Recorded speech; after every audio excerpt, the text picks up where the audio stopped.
आरो सिनायथि होनो लादों Shrijut Kampa Borgoyary former deputy chief BTC बिथांखौ आं सिगां गावनि सिनायथिखौ होयो। नैथियाव सिनायथि होनो लादों सुद्द बसुमतारी भाइस प्रेसिडेन्ट बिपिएफ। थामथियाव सिनायथि लादों Kamal Kumar Brahma ex MLA PMB BPF. बिथांखौबो सिनायथि होनो खावलायनाय जाबाय। बेनि उनाव दङ जोंहा रमिय Kumar Brahma ex MLA secretary BPF central BPF लोगोसे जोंनि बिजनी जिल्ला बिडिसिनि आफादगिरि।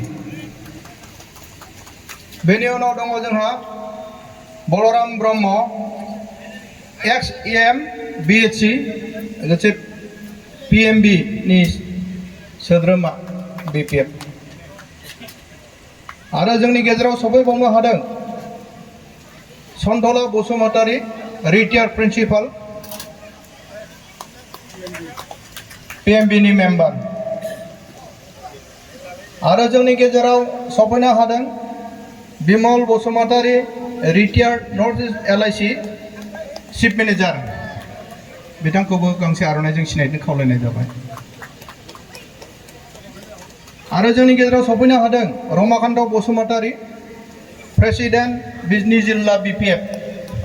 बिथांखौबो गांसे आर'नाइजों बरायनो खावलायनाय जाबाय।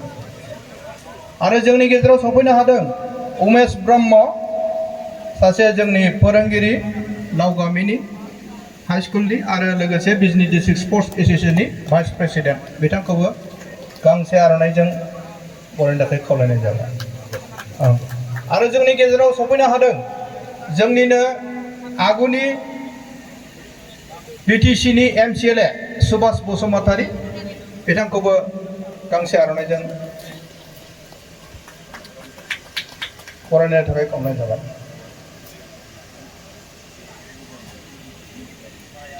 आरो जोंनि गेजेराव सफैनो हादों सन्तराम बसुमतारी।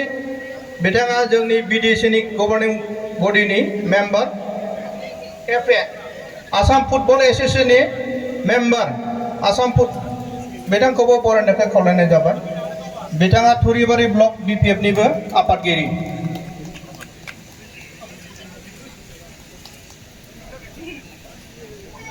आरो जोंनि गेजेराव जोङो बरायनो सानदों जोंनिनो जाय बिथांमोननि नामाव जोङो खेला होदों बिथांमोननि न'खरनि बिगोमाफोरखौ जोङो सिनायहोनो आरो बरायनो सानदों।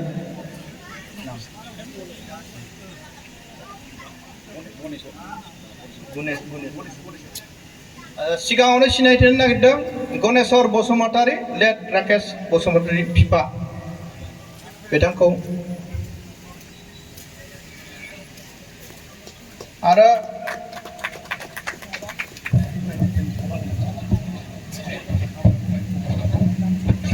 जों सिनायथि होनो लागोन उपेन गयारी लेट उपेन गयारीनि फिसाला मानिक गयारी।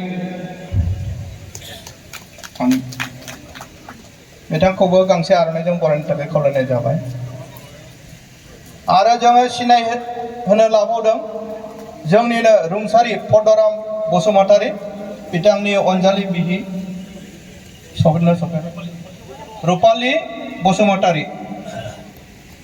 रुपाली बसुमतारी। दा जोंहा सिनायथि होनाया गोबां आलासिफोर दंमोन। जोंहा गांसे आर'नाइजों जोङो एसे बावलांदों जोंनिनो बे खेलाखौ सालायनायनि आफादगिरि कमल कुमार बसुमतारी आदाखौहाय सिनायनो थाखाय आरो गांसे आर'नाइजों बरायनो खावलायनाय जाबाय।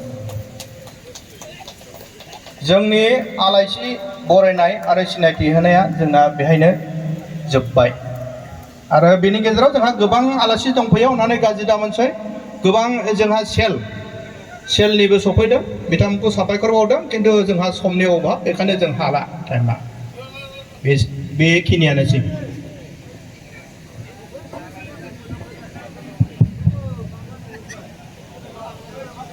दिनैनि आलासि सिनायथि फोरबोआ जोबना थांबाय।